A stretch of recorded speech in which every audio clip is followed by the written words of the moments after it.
saja Bapak Wakil Bupati, Bapak Lalu Suprayatno, Bapak Bupati yang sekarang kita tunggu ya. Beliau adalah Bupati kita beberapa tahun yang lalu.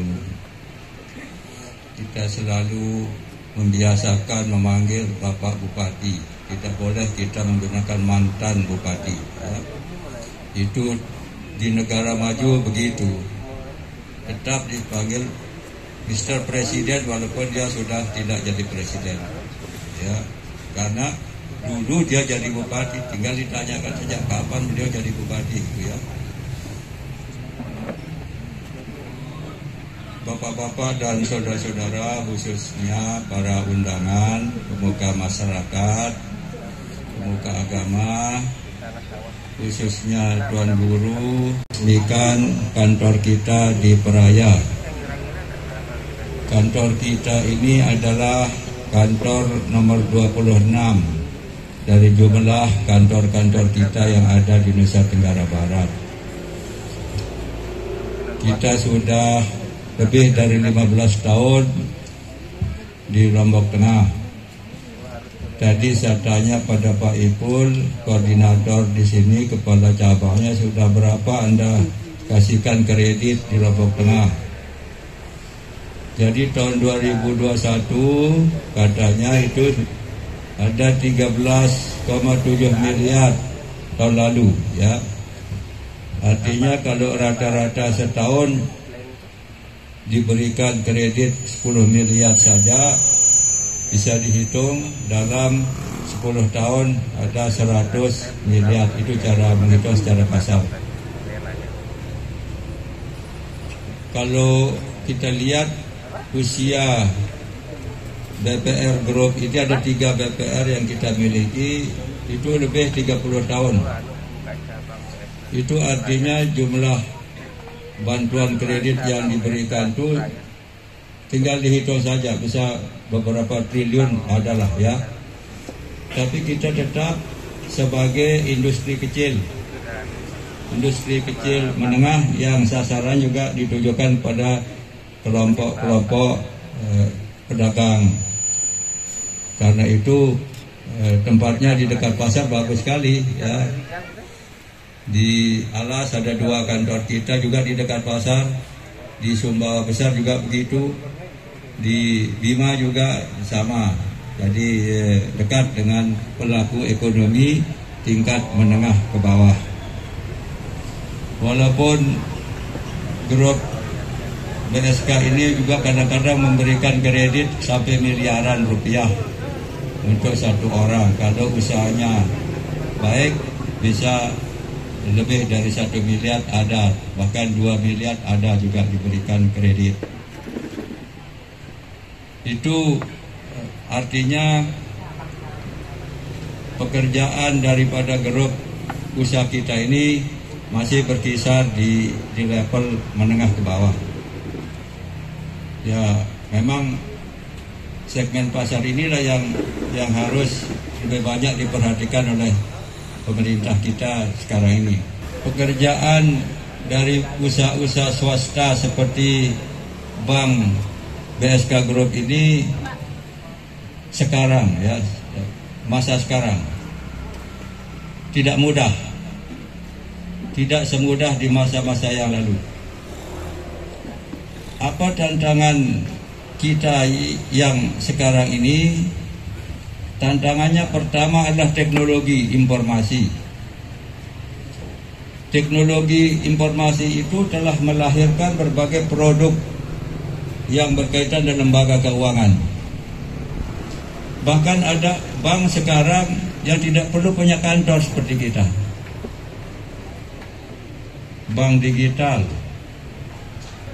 tidak perlu ada kantor, cukup putar-putar di handphone Anda telah terjadi transaksi dengan lembaga keuangan itu. Itu salah satu. Tapi ada juga jenis-jenis fintech ya, yang bersifat ilegal. Ini kalau di dalam masyarakat kita yang kurang mampu itu paling cepat tertipu dia percaya pada bentuk-bentuk daripada fintech ilegal itu. Karena itu dalam bahasa Sasak itu memang ada pepatah kita yang mengingatkan, ya, bunyinya begini: dengan bodoh tekakan si dengan licik. Ya, jadi penipu itu ada kalau ada orang bodoh. Tidak ada penipu kalau tidak ada orang bodoh. Nah, sekarang kalau ada orang ditipu karena dia bodoh, apakah kita harus bela dia? Saya kira diskusikan saja, ya, karena dia orang bodoh itu pasangannya orang licik, ya, berarti dia berpasangan kan? Mungkin sulit ditolong. Karena itu memang hukum dengan bodoh tekakan isi dengan rireh, ya. Dengan bodoh tekakan isi dengan rireh. Artinya ndik tekanggo bodoh menita mere tekakan. Nah, kira-kira begitu, ya. Tapi tetap saja orang bodoh dikakan oleh dengan rireh. Luwe gati dengan di desa kita ini menjadi kena tipu oleh fintech ilegal itu, ya. Selama kita bodoh pasti akan terus terjadi itu. Artinya kita tidak boleh bodoh. Terutama orang Islam sekarang paling banyak miskin di Indonesia. Berarti paling banyak orang Islam bodoh. Nah, karena itu harus tetap kita nuntut ilmu, maksudnya termasuk berdagang juga ilmu. Itu sebabnya kita diajarkan oleh agama kita berdagang. Ya, Nabi kita itu berdagang, berjualan. Itu nomor satu, tantangan-tantangan. Yang kedua, ada juga tantangan yang datang dari sebuah kebijaksanaan. Bisa kebijaksanaan lokal, bisa kebijaksanaan bersifat nasional. Kadang-kadang nasabah BPR kita itu yang baik-baik didatangi oleh orang. Teman-teman itu seperti Amakkur, namanya dari desa Janapria, ya. Dia datang, Amakkur datang mengunjungi nasabah kita yang baik. Pindah saja ke rumah saya. Anda tidak perlu ada bunga. Yaitu Amakkur, ya. Amakkur adalah contoh dari kredit komando namanya. Ada perintah untuk memberikan kredit sedekah. Itu juga bagian daripada tantangan-tantangan yang dihadapi oleh perusahaan profesional seperti BPR Group. Selain Amakkur masih ada Ina Syariah juga, ya. Ina Syariah datang, ini tidak pakai bunga, ya. Ina Syariah datang ini tidak pakai bunga, tetapi diambil untungnya duluan.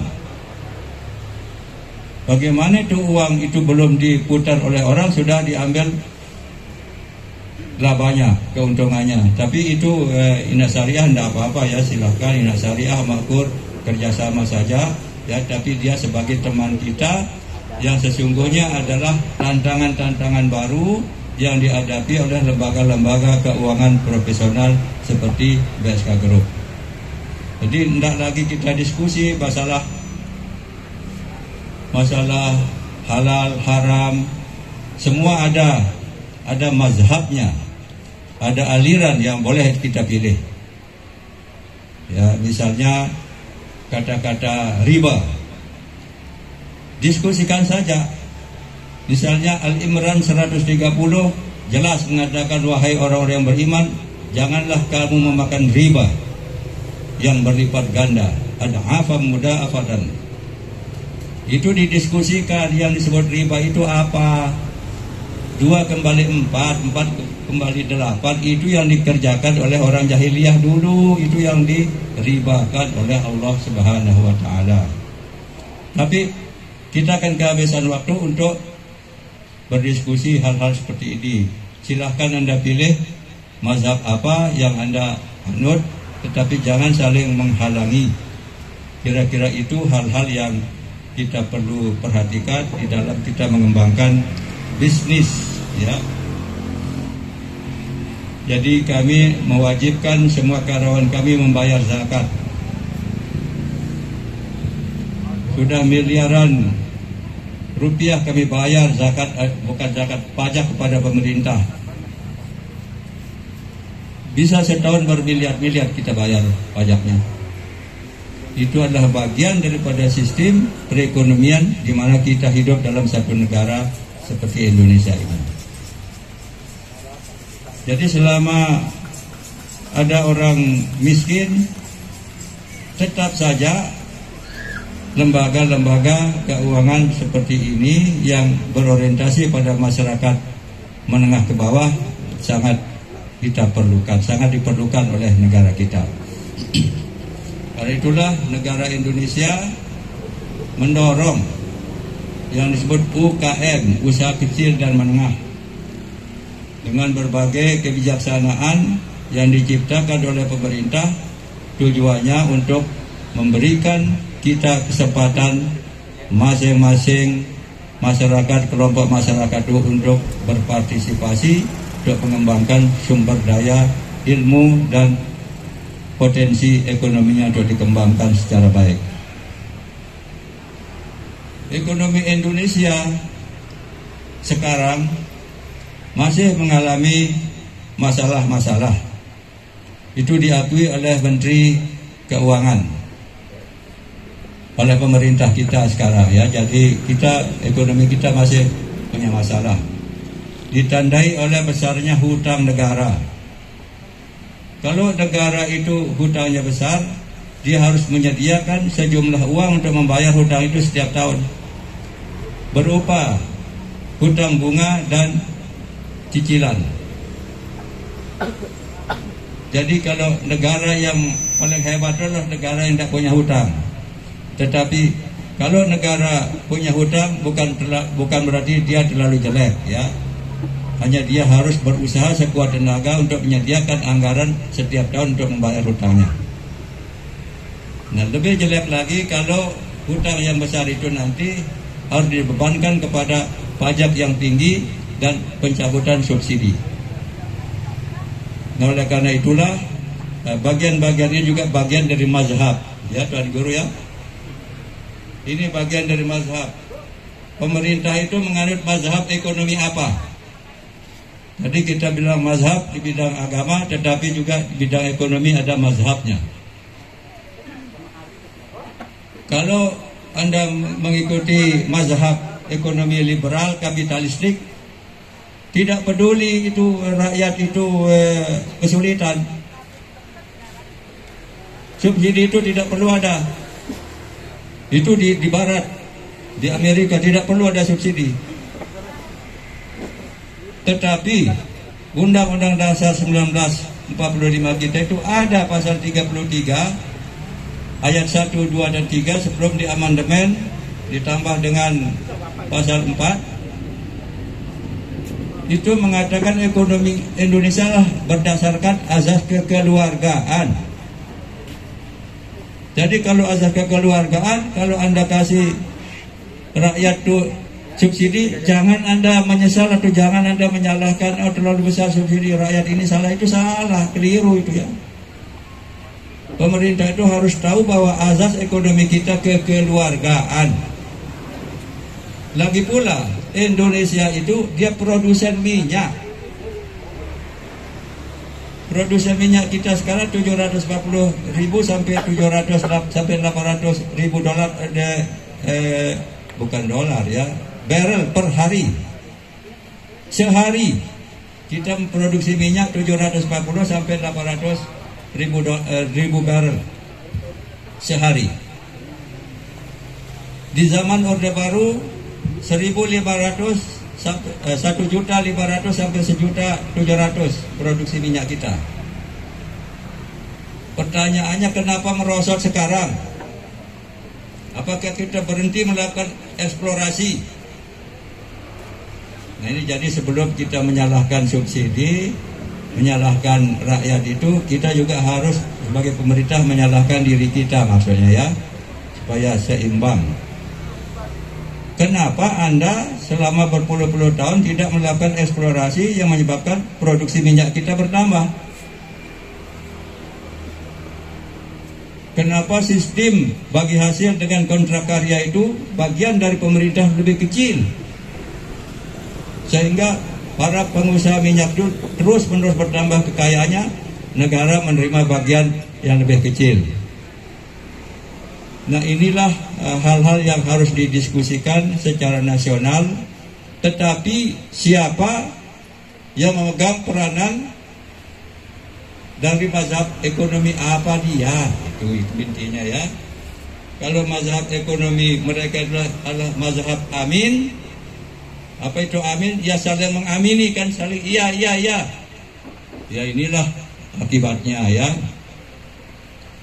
Tadi pagi saya menulis, pagi-pagi ya, kenapa Anda menyesali subsidi? Saya menggunakan kata-kata, ya saya menggunakan kata lahap hilap.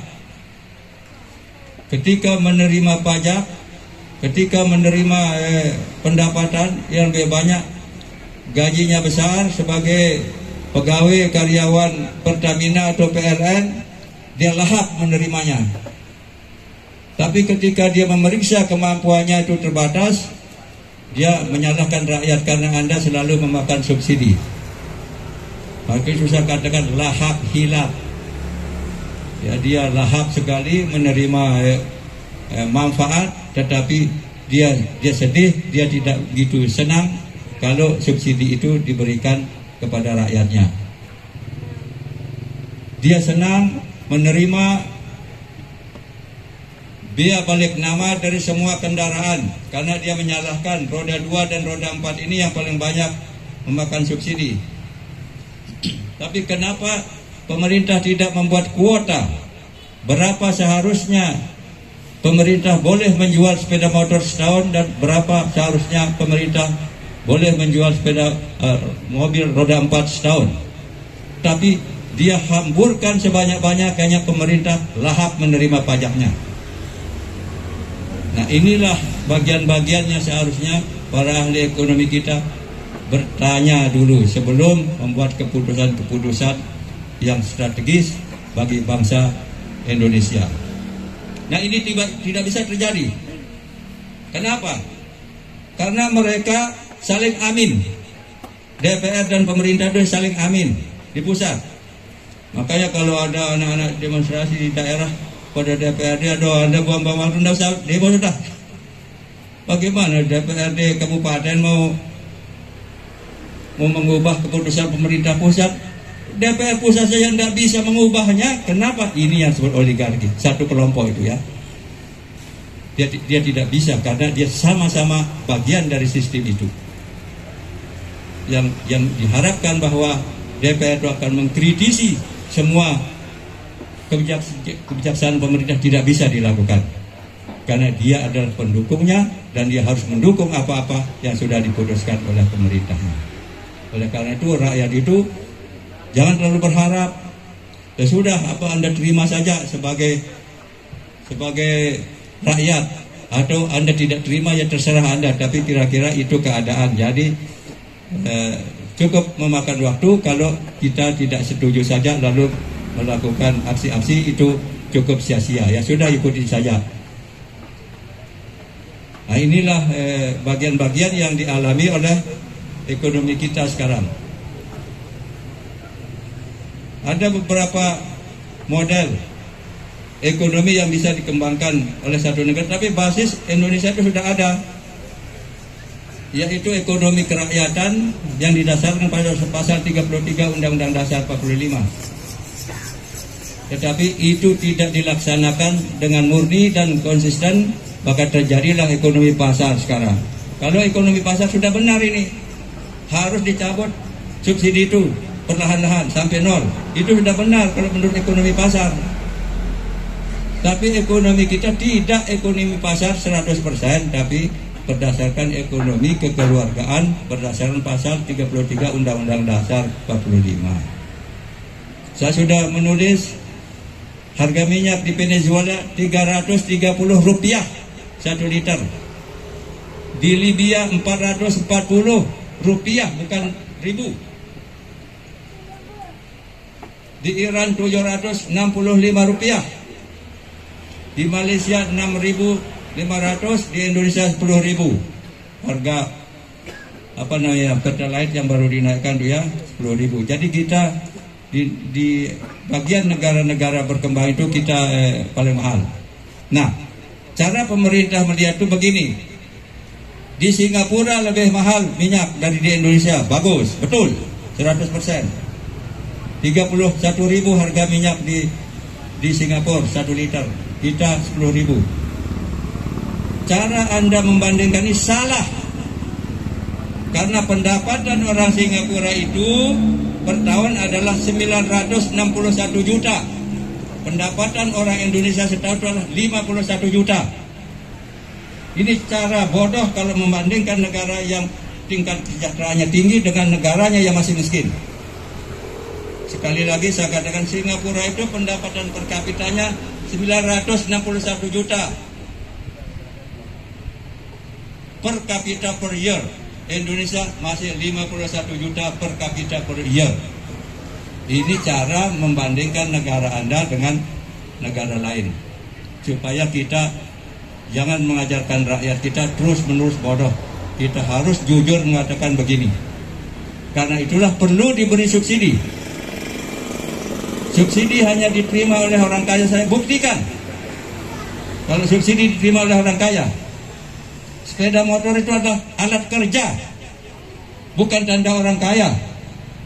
Karena dia miskin maka dia kredit sepeda motor. Jadi jangan itu terus-menerus kita persoalkan. Kalau kita menjadi negara yang cinta pada rakyat kita dan ekonomi kita, karena kita adalah kelompok miskin. Inilah beberapa hal yang perlu kita cermati. Dan saya mengatakan, kalau Anda memberikan BLT 600.000 atau 1 juta, itu bukti Anda tidak berhasil menurunkan kemiskinan. Itu bukti Anda tidak bisa mengurangi angka kemiskinan. Jadi jangan kita membanggakan, oh kita bagikan ini. Iya, tapi kenapa? Kenapa Anda bagikan? Karena dia miskin. Itu saja. Kenapa Anda tidak selesaikan dia miskin? Kenapa Anda cabut subsidi? Nah, ini cara kita berpikir. Jadi jangan Anda mengatakan kalau orang pemerintah memberikan orang BLT 600.000, pemerintah yang berprestasi. Bukan. Kalau dia berprestasi tidak ada orang miskin. Kalau dia berprestasi tidak ada pengangguran. Nah, itu cara berpikir kita terbalik ya. Supaya kita menjadi kritis dan pandai, karena ini tujuan negara didirikan supaya rakyatnya menjadi pandai. Bukan memelihara rakyat dengan cara-cara yang menyebabkan kita tidak akan menjadi cerdas. Nah, kira-kira itu ya. Saya katakan, saya tidak mau mengatakan bahwa kebijaksanaan kredit yang diberikan pada Amaktur itu adalah predator bagi perusahaan-perusahaan macam kita, tapi mendekati. Karena itulah BSK Growth dalam hidupnya sangat susah. Lebih 30 tahun kita terus memutar otak kita untuk mengatasi kebijaksanaan pemerintah yang sangat mempersulit usaha-usaha kita di bidang ekonomi.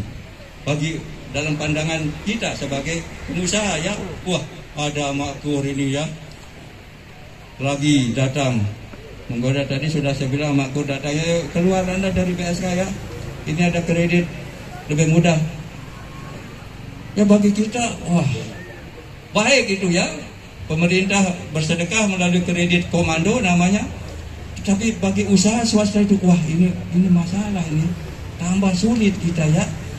Berputar terus, alhamdulillah 30 tahun terus menerus kepala saya berputar dengan Pak Ayib, yang menyebabkan kita bertahan dan bisa berkembang sampai sekarang.